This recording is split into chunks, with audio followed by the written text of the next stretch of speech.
uh, uh, really proud that our team was able to facilitate all that, within a few weeks of when I did leave. So we're going to fill those key leadership positions, and they're going to be critical as we kind of move forward in this operation and certainly things we do in the future. And then now I guess I'll just, Jeff, I don't know if you have anything to add. I think those were my key points. No, I think Brian hit it on the head. I mean, those are obviously taking up the majority of our time, what we've been working on. There's some key things going on. This week, as Brian has kind of transitioned and had to travel for the Navy, we're still able to communicate regularly, whether it's on the phone or through Zoom. So that's, and I think, I mean, that's just the day and time that we live in. So that'll continue. And, we'll still be able to communicate, keep him up to speed on things. Some of the things that we are in the process of really working on this week and meeting with our directors and management team and leadership teams is how we move into this next phase and what is that going to look like. And as you see the governor's order that, the shelter in place will expire on the 30th. And so Friday, there's some different things that are going to happen here locally as far as retail and restaurants and stuff like that. Lots of questions this week on exactly what is our occupancy rate. Many don't know what that is. And so, and it's defined differently sometimes by the state than what we traditionally see through our fire marshal's office. So answering a lot of questions about that, because as the order says, you can have up to 25% occupancy in those establishments. And so we're just kind of working through that. On the city side itself, we're trying to figure out what's the best time to start opening up some of the offices and stuff.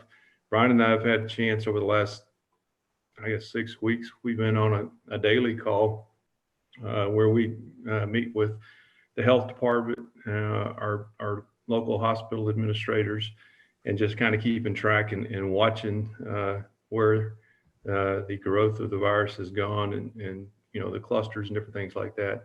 So we're continuing to monitor that and see what that looks like. We had a couple of good days earlier over the weekend and stuff where we didn't have any new cases.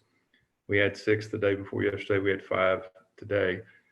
So I wouldn't say that, we're totally out of the woods. And so we're monitoring that, and that will guide our decisions on exactly what's happening as it relates to the virus. But we have plans in place that we're going to start phasing more of our employees kind of back into the office for the next couple of weeks.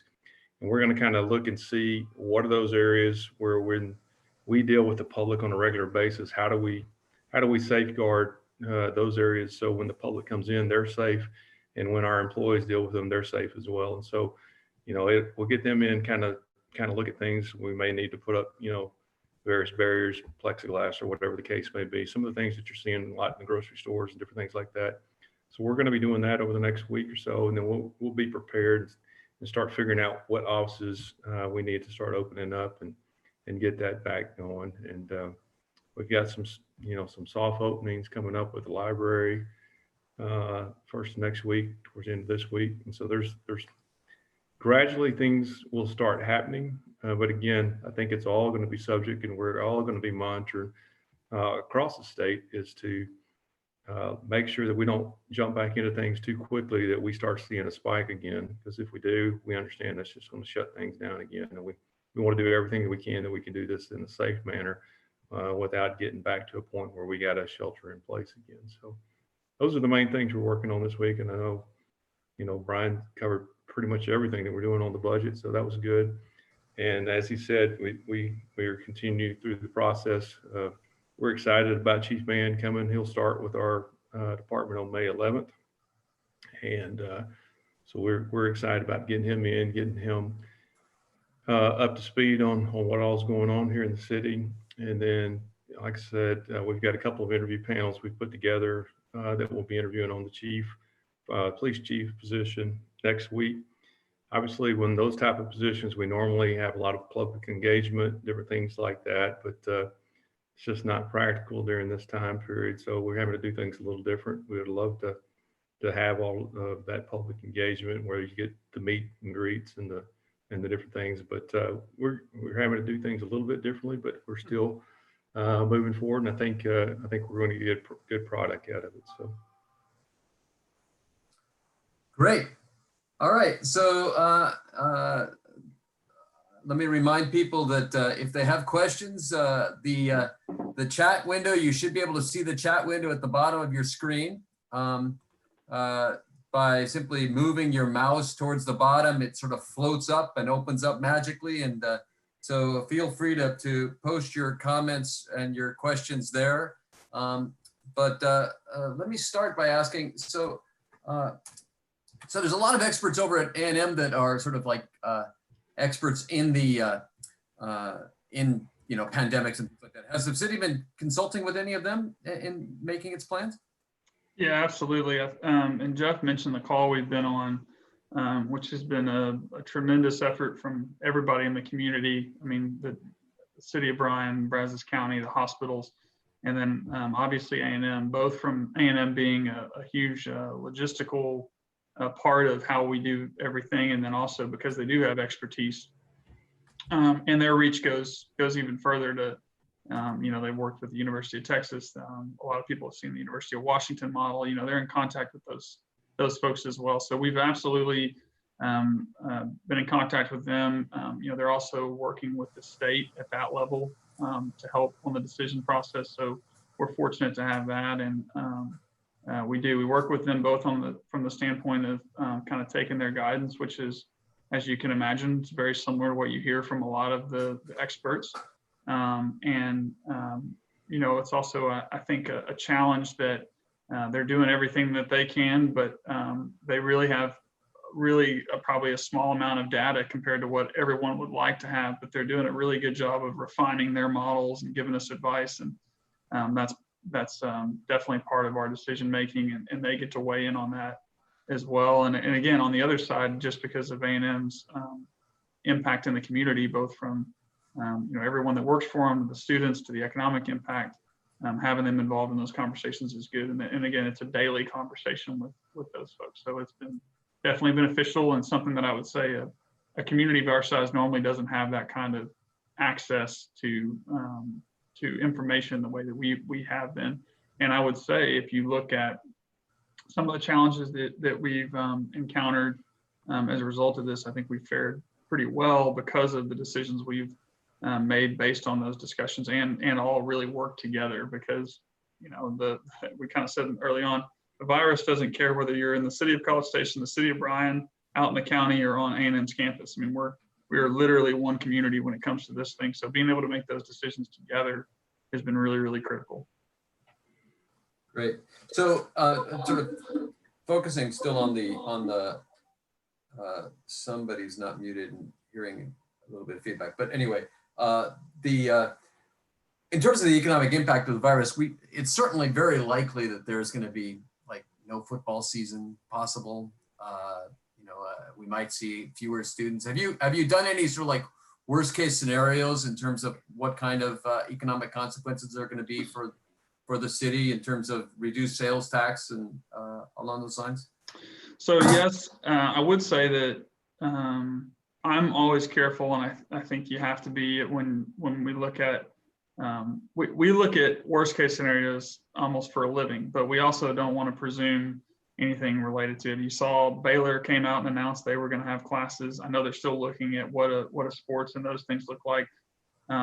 What I would say generally to folks is we're planning for everything that we can, and we're doing everything we do now with the hopes that it will allow us the best opportunity possible to return students, sports, and those things as much as it can be in a safe way. And the other part is we're at the end of March now. End of April, the middle of March seems like a lifetime ago. And so that's the other part is when people say, well, we're really going to wait till July. I mean, the world looks completely different, 2 months from when we first really heard about this than it does. So we don't presume anything. What we're doing is that's, I think, kind of the point I made earlier, is we look at it from a dynamic standpoint. And we can't necessarily say, based on a lot of things, here's what the impact is. What we've done is we look at kind of our best guesses based on actually surveying restaurateurs and retailers We look at the folks who we have as consultants and what the kind of models they run. And then what we're really waiting on right now is to see what the sales tax numbers will actually be. So in the next few weeks, we'll see March's numbers, which will be the first ones that really give us a good indication of what the impact of this is going to be, because there's a lag in reporting from the state when it comes to your sales tax numbers. So once we see those March numbers, which won't even be the full impact of this because we were still out doing stuff for the first couple of weeks in March, then we'll be able to say, okay, look, here's what it is. But what we have done is we've forecasted out what we think it will be, and it's a significant impact, to a potential impact to this year's budget.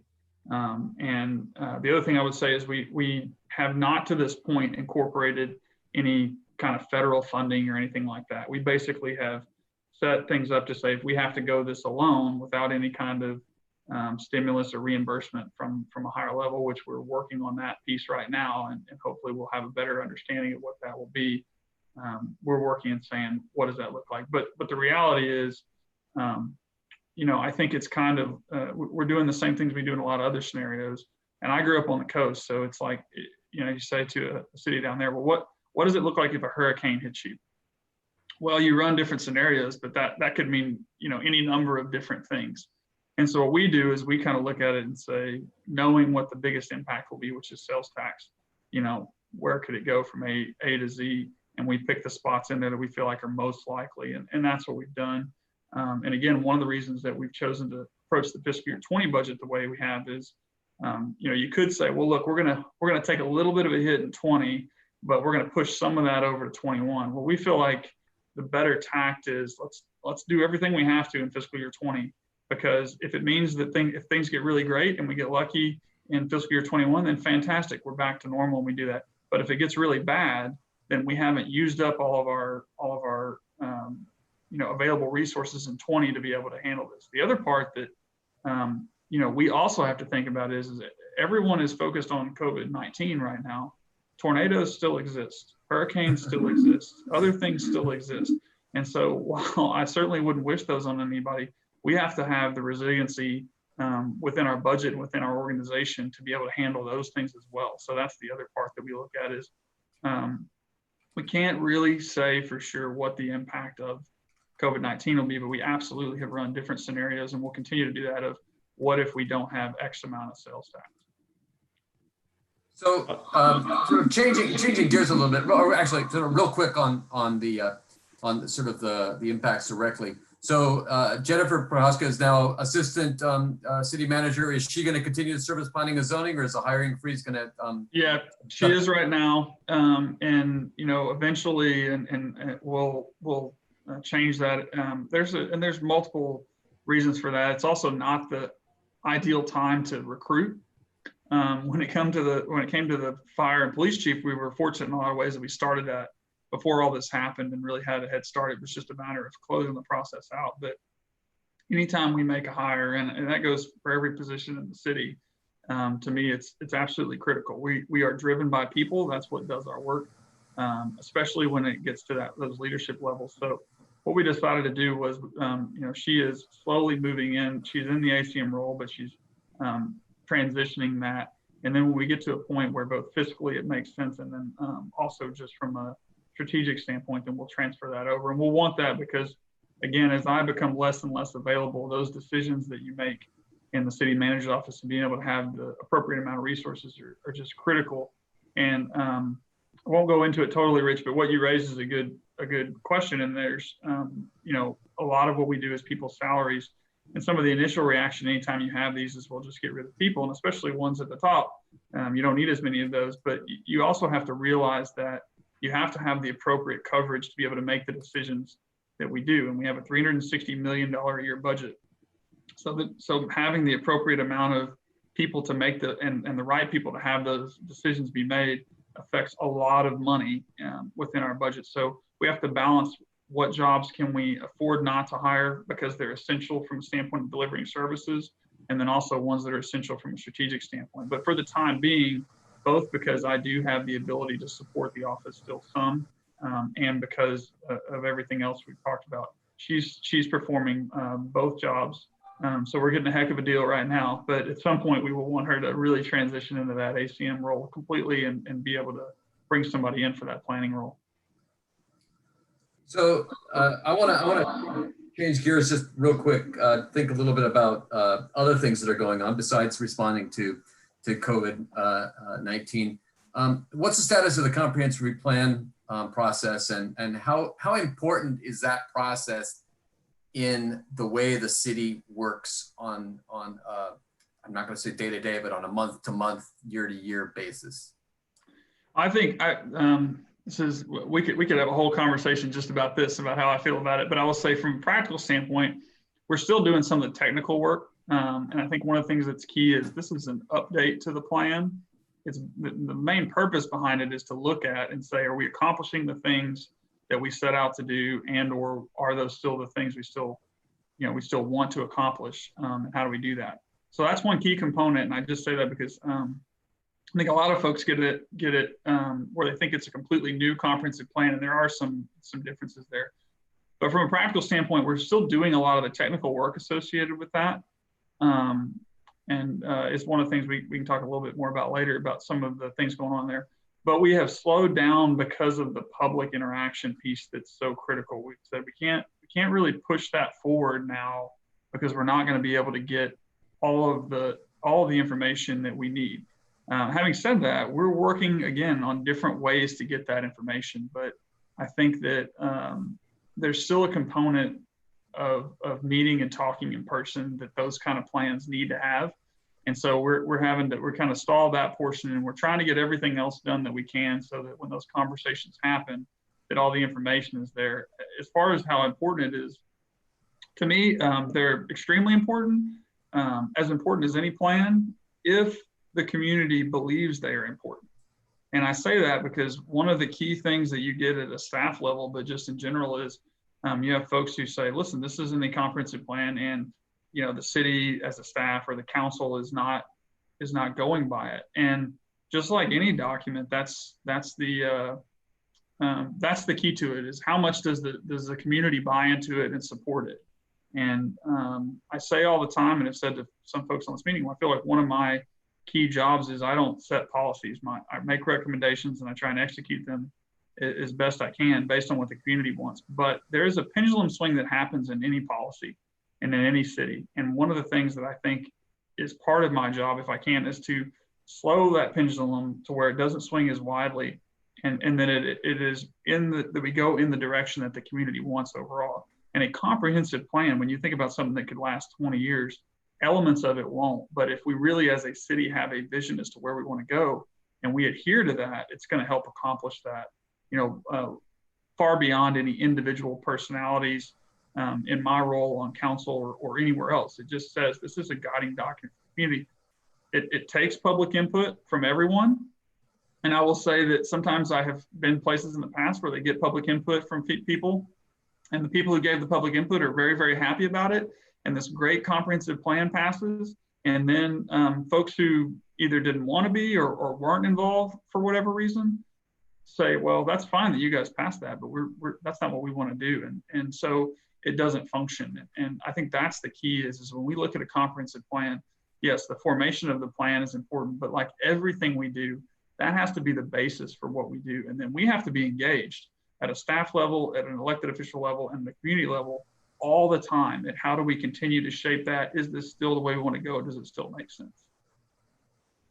Right. So let's another question that's come in. What's the city's vision of the core of College Station? The area from Bush to Rock Prairie and even all the way to Fitch, all of which has been rapidly growing from the owner-occupied to rental houses. Do you see that's an area where there's been a lot of transition in sort of the nature of those neighborhoods? Where do you see that going in terms of the city, and is the city government responding in any way to what's happening there? Yeah, I think, and that's a very good question, and it's one of the things that honestly is in the comprehensive plan. There are a few areas that we're looking at, and I think it's important to, without going into all the technical parts, sometimes as a city staff person, especially in my job, you know, again, our job is not to set policy, and I certainly would like to provide input to anyone who's setting that policy. But when it comes to what's our vision for those areas or any area, what I would say is that it really is up to what the community wants. The places where we come in is just like we're looking at the comprehensive plan now, saying, here's what it looks like now, here's what could be allowed under the way that it's set up, or here are the alternatives, and what do you want to do as a community? I think sometimes this way and that, the city gets looked at or says, well, they just want more revenue, or they just want to not have to mess with this area, or pick where you want to be on the spectrum. And what I would say is the more clear direction we get from a city, and the better that we can create simple and effective and enforceable policy towards that, the better we'll execute it every time. So, you know, I certainly have ideas on the personal side of places I've lived and things that I've seen that are really neat. But ultimately, my job is to try and facilitate what the community wants. And I would tell people, if there's one thing I could put out in this group and try and put out across any other group that has interest in the community, is that, you know, yes, I think there's some things that go too far one direction or the other in policies. But ultimately, if we want to be really successful, and I mean successful as a place that people want to live and raise their kids, successful as a place where people want to bring business, successful as a place where people want to develop and invest, there is one very critical thing that ties all together. And that's if we truly have a vision as a community and we stick to it. And if you look at very, very successful communities, they can look very different. They can be highly dense, highly populated. They can be not dense and you know, a low level city. They can have all kinds of different aspects, lots of parks, not many parks, public transit or more hike and bike, all of these things. But what they have is they have a sense of their self. They have what they want as the community, and then they operate according to that. And both residents and the private sector, when it comes to the investment side, do a really, really good job of making things work in a community they want to be in when they understand what the rules are and they're consistent. And so if there's anything I would say, it's as a city, both from the standpoint of how we run our day-to-day operations and just what I think we want to see for the good of the community is we would just like to see things laid out in a way that really as a community, we can not agree on every single point, but just say, this is where we want to go. And that includes some of those key areas. What I think is really challenging is if you won't talk about it. I mean, that's what kills communities is we don't want to have these discussions. We say either we have the votes on this side, or so we don't want to talk to anybody, or they have the votes on that side, so there's nothing we can do about it.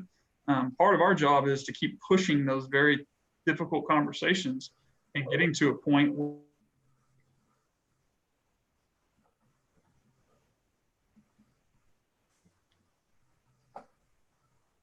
Did I lose my connection, or did? No, I think Brian froze up there for just a second. I'm gonna add. Why don't you put it to a close, because we gotta about to move on anyway, Jeff. Yeah, I was just gonna add. We did have as a staff, we had about 28 folks that met this week. We've got the summary back from the consulting group who's been doing the work for us. He's getting back on now. His computer turned off on him, but so we've got the consulting group and we went over that, and we're kind of setting up a new timeline. Obviously, we already would have been in a lot of public engagements during this time over the last couple of months, and so we were setting that back up, and you'll see that we've got some tentative dates set up as we get towards the end of May, 1st of June, and we'll just continue to monitor that. I can see us, you know, if we get to the point we're still in this situation where it's not safe, these are some type of meetings we may end up having to have, but you know, it is still moving forward. We've got some new timelines coming out. So. All right. Well, one of the things that I've learned in all of my Zoom meetings is that after about an hour, it gets a little old. And so we got a fair amount of a little bit of a CSAN business to take care of. And so I'm going to sort of put a close to the end. We could sit and chat with you and Brian all night long, but I don't think everybody wants to do that. But we really appreciate you making the time. you're certainly welcome to continue to stay on the call and hear us approve the minutes, and I'll give my thoughts on where CSAN has been. But anyway, thanks again, Jeff, and we wish, and Brian, if you're listening, we wish you all the very best in this very difficult time. So I think you got him. I think you got him muted, but I'm gonna see you guys, and you guys enjoy the rest of the meeting there. So. Okay, let me just unmute Brian. You got me? No, you're back. You're back. Sorry, listen, you guys missed some incredibly inspiring I got called. No, I just want to say thank you guys, and we will get off and let you guys do CSAN business, but appreciate the opportunity and hope we'll be able to take more of these, not only with groups but individually if folks have things they want to talk about. We really enjoy these conversations. And I just want to say personally, I know a lot of you, and I don't know for sure when I'll see you. It may be a while. So I appreciate your engagement in the community and certainly the support that you guys have given me and my family, and couldn't be prouder to be coming from College Station to do what I'm doing, and really looking forward to seeing what you guys do while I'm gone, and looking forward to being a part of it when I get back. So thank you very much. Well, Brian, I know I speak for everybody on the board, and I'm sure every member of CSAN, and saying, thank you for, the sacrifice that you're making is extraordinary. And we really appreciate that. You've served our city, and now you're serving our nation, and we greatly admire that and are very appreciative. Well, thank you guys. We'll see you on the other side. All right. Thanks a lot. Yes. All right.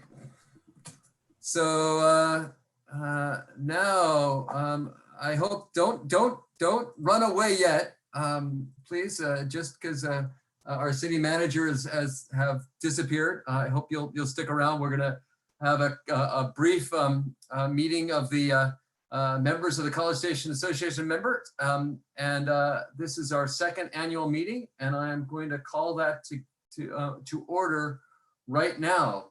And we are going to move very expeditiously through this agenda. So the one person I do not see on the call is Rachel Smith, and I'm going to guess that I think I know who she is. So our first order of business is the secretary's report. And if Shirley, could you give us the secretary's report? Yeah, this would be a review of the minutes from our previous meeting, which would have been February 20th of 2019. We had no minutes as this was our first meeting. The treasurer's report was for $759.29 in PayPal and $500 in our checking account. The business meeting was primarily to elect the executive board. A slate was presented to the members.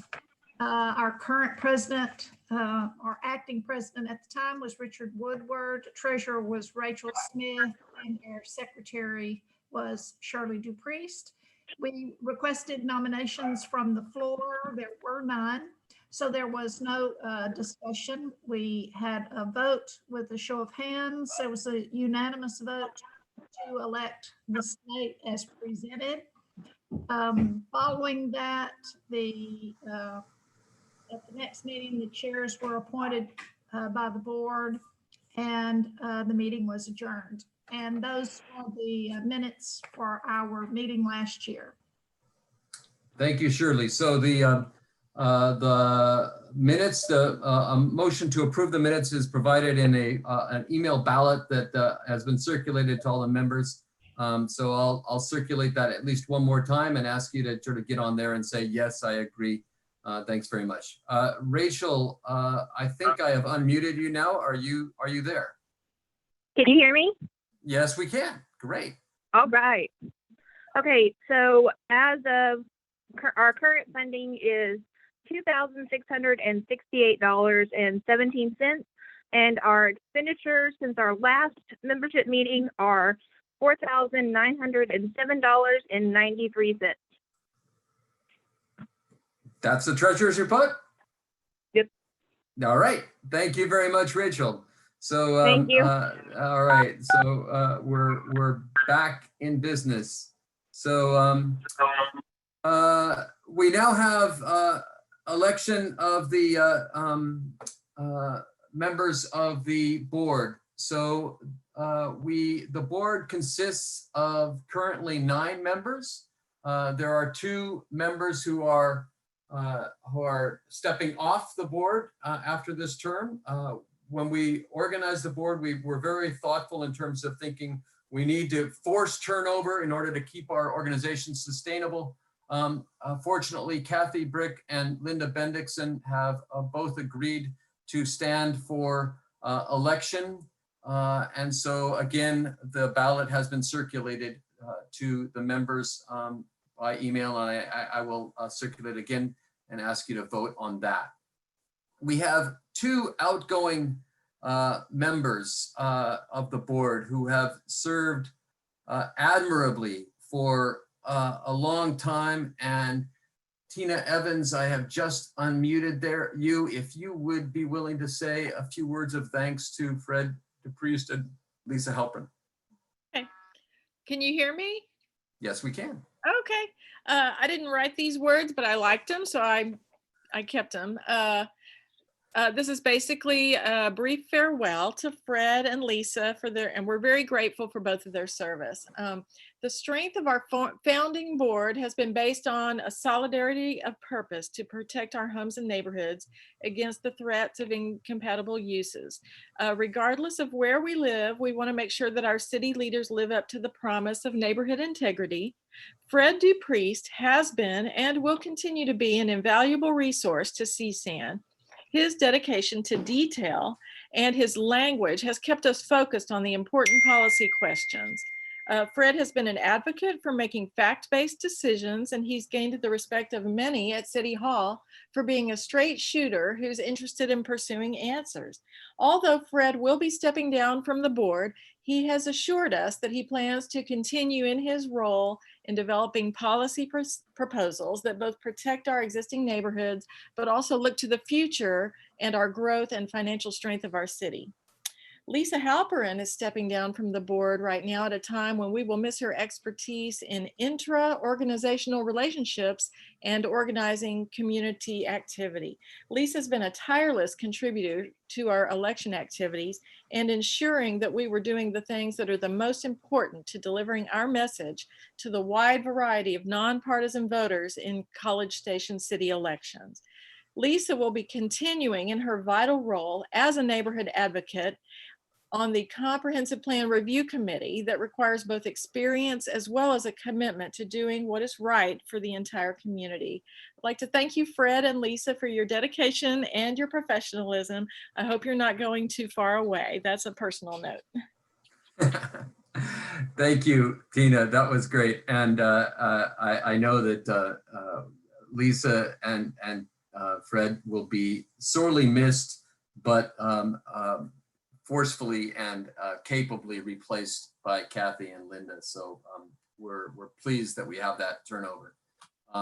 So I'm going to give a quick overview of where we are, where we're going, who is CSAN, and then there'll be time for question and answer after that's all done, and then we're adjourned. So so let's think about sort of where we are. So College Station Association of Neighborhoods was formed in 2017. And when we formed, we were definitely an organization that felt like the voice of neighborhoods, the concerns for neighborhoods were completely missing in many discussions on city council, or at least not represented by a majority. And so that was sort of our motivating force when we formed. Last year in 2019, we became formalized as a dues-paying organization with a specific membership group. We've grown fairly quickly, in my opinion. You know, some people on that board say, "Don't present this number; it's too small." I think this is this is a tribute to an organization. We've got 105 people who have put down at least $20 to say, I support an organization, and you don't, for that $20, you get nothing. So you get the opportunity to vote. And so the truth is, you know, it shows a commitment to our city, to our neighborhoods, and I think it's a tribute to the concerns that we are seeking to address. I don't think there's a better way to explain what CSAN is than reading the words that were put together in our bylaws. The mission of the College Station Association of Neighborhoods is to support the residents of College Station who seek to protect and enhance the quality of their neighborhoods and lives. We believe the following. We believe that healthy, vibrant neighborhoods are the backbone of a strong city. We believe public policy should preserve and improve on this great asset. We believe livable neighborhoods encourage businesses to locate here, creating a diverse and sustainable community. Neighborhoods are the key. They're the key to quality of life. They're the key to our economic prosperity. And we need to have a city government that responds to that need and cherishes it and preserves it. What do we do? All right, so I'm going to highlight 4 things that we do as an organization. First, we support nonpartisan candidates who protect neighborhoods and family interests. And I put in red nonpartisan because that is so central to who we are as an organization. We like to say we practice radical nonpartisanship. And it's an absolute joy to serve on the board of the College Station Association of Neighborhoods because of the diversity. We may not agree with anything on anything that happens in Austin or Washington, D.C., but we are fully on board together in what we need for this city. How do we support those candidates? We support them by endorsing candidates and then campaigning for them. And our endorsement process, with the exception of the special election in January, which was somewhat fast and hurried because of the bad time line that they gave us. In general, we have a very rigorous vetting process for our endorsements. Then we typically we've always consulted with the Committee on Former Mayors and get their advice. But we have endorsed 4 candidates who currently sit on City Council. Bob Brick and Linda Harvell were elected in 2017. Dennis Maloney was elected in 2018, and John Crompton was elected last fall in 2019. There are 6 current members on City Council. 4 of them have been endorsed by the College Station Association of Neighborhoods. Joe Guerra, who is the 5th candidate who we have endorsed, is in a special election runoff, as you know, that was supposed to be held on April 18th. Obviously, that didn't happen. Date is to be determined. Also, in terms of looking forward, there are going to be 3 seats up for a re-election or election in November. So we'll be paying close attention to that.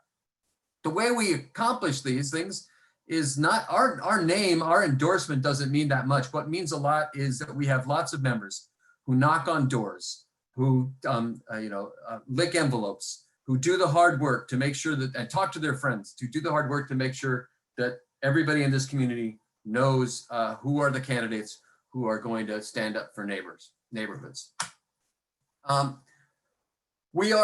Second thing, we are actively involved in local political processes and providing input into city planning. So we have members of CSAN or strong supporters of CSAN on every committee. So Joe Guerra is a strong supporter of CSAN, somebody that we stand behind consistently. He's on the Planning and Zoning Committee.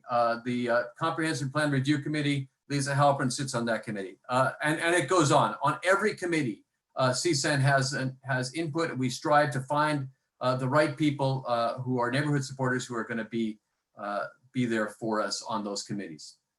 And we're involved in nitty gritty on specific policy issues.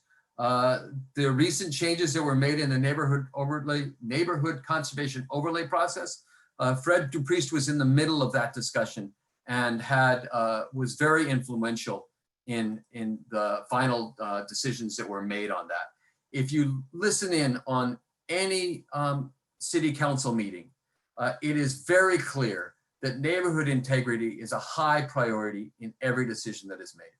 You know, I think CSAN has a very active and vital role on that, on those lines. What else do we do? 3, we conduct research and provide city leadership with data and community input. So Charles Barr is involved in an extensive assessment of the rental housing market in College Station, and it's going to provide really important new information to our city government on what the status of those of the rental market is in the city. Fred Dupriest has been leading an effort to put together a neighborhood health survey, which we look at neighborhoods all over the city, and with help of members like Tamara Egbert, Margaret Moores, and others who go out and find out what's happening in these cities. And that's going to be, when that's completed very soon, that's going to be really useful in determining, helping people understand the status of our city. We also coordinate with the Homeowners Association and as a neighborhood advocacy group. So this is an area where we've strived to make improvements for a long time.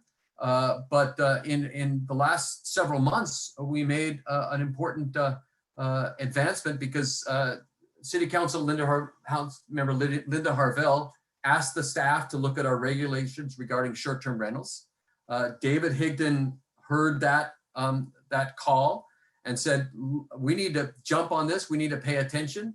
On March 11th, right before you know, we all got shut down, there were attorneys that came up from Houston and spoke to a packed room out at Pebble Creek of HOA representatives on legal options to address short-term rentals. And then moving forward, David was a key speaker at the workshop, last workshop of City Council on the importance of retaining existing limitations on short-term rentals in order to protect neighborhoods. Now, I don't know what's going to happen with that. It's a vote. We've given our input. We'll continue to push our agenda. I don't believe that we have a veto power on any decision that the City Council makes, but we are basing our input on a strong concern for neighborhoods and with information that help City Council and the city government make better decisions. So in conclusion, in less than 3 years, CSAN has become a strong and effective voice for neighborhoods. If you listen to any City Council member, I'll say this again, you listen to any City Council meeting and you'll hear that our City Council members are consistently effective and enthusiastic advocates for neighborhood. Our continued effectiveness, however, will require that we continue to grow. We've got to turn that 105 number into 205 or 505. And we need to continue to have the fact that neighborhoods are central to our city, which is something I think that everybody can agree on. We need to spread that word and get it out to people throughout the city in order to continue to be an effective organization. So in closing, I hope that everybody on this call will, continue to be active in CSAN, contribute in any way you can, financially, by knocking on doors, by making phone calls, whatever it takes. The members, the people, the supporters are central to CSAN's efforts, and they're critical to us getting the job done. So feel free to contact me. John Crumpton has raised his hand, literally. So I'm gonna, since he's on City Council, I'm gonna let him talk. 3 questions. Number one, how many people were on the call tonight? There were about 30 on the Zoom call, but we also have this on YouTube, and I don't know how many people are on YouTube. I know some people are watching on YouTube as well. Tino, sorry, second, how many people are on your mailing list that you send out to everybody, which I understand is vetted and is genuine people who are concerned with CSAN's agenda? Yeah, so that we have 350 members on our 350 people on our MailChimp email list, and we have lots and lots on Facebook. But there's 21 people are on YouTube, according to what Tina Evans is holding up to me. My third question is, what is the process for renewing dues? How do you do that? Do you send out a memorandum or something, or how do you go about doing that? So we sent a message by email, and we also sent letters to everybody. Although, Dr. Crumpton, since you're on city council, you're not eligible to be a member anymore. Oh, okay. Oh. So you'll have to wait a few years. All But, right. so, all right. Lisa Halpern was going to sort of moderate the rest of the questions. I'm going to unmute you, Lisa. I'm going to try to unmute you. You won't let me. Can you unmute yourself? There you are. Rich, there are no questions that on the chat. So,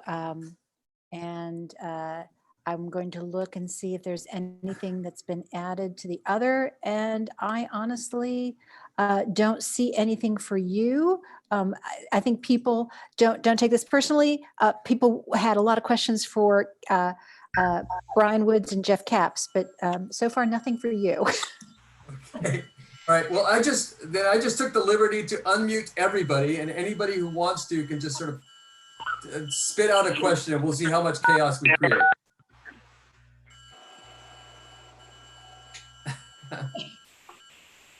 What do people want to know about the city that we might be able to answer? Neighborhood condition, rental statistics, housing numbers, anything like that we might be able to come up with. Is there any plan for doing more town hall type meetings in the various sections that we had, 5 sections we'd laid out before?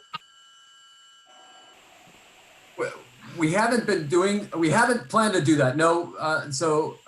And let me, I'm not for lack of desire or lack of appreciation of that, but for lack of time. So we had a series of meetings throughout the city in which we engaged people all over the place. And that was very helpful in sort of once we got in getting started. I'm not sure that we need to do that again, but certainly if there was a call to do that, we could have more of those meetings. I think what we'd really like to do is meet with sort of smaller groups, maybe a collection of HOAs or things like that. I think that's something that we would definitely be open to. She's on. She says in the chat, I want what you are smoking, Mr. Schellenberg. Okay. All right. Nat and Matt, you're not muted. The response to you, we had elections just back to back because we did have a lot of questions for the spring for CSAN for growing membership, and because we had the January the January election, and then we had the primary. Then we had the runoff scheduled, and we ended up spending all of the time that we had this spring on elections instead of trying to grow membership.